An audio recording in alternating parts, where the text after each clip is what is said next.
one-page statement, and there's intent on what route Lizzo and her team are going to go. So people have asked me my opinion on the Lizzo statement from a communication standpoint, and right off the bat, it doesn't look great.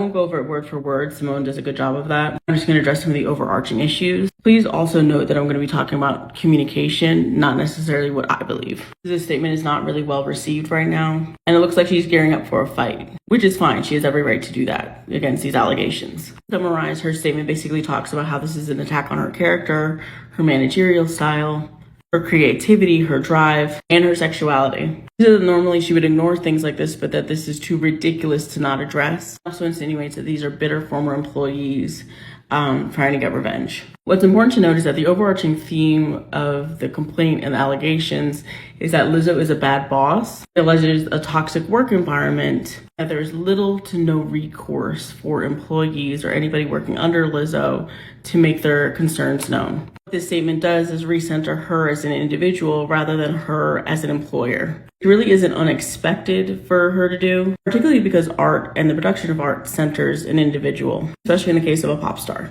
In my mind, what the allegations point to are systemic issues that manifest in individual incidents. After all, multiple people were named as defendants. Given that the entire issue is around management and overfamiliarity with employees, I personally would have advised a commitment towards transparency and hiring an outside consultant and auditor to go over the systems that are put in place under Lizzo's leadership. Now, because of the civil case, she's not going to admit any sort of fault. That doesn't mean that she can't commit to better. And that sounds something like, I am very disturbed by the recent allegations made against me, and their seriousness and gravity can be felt.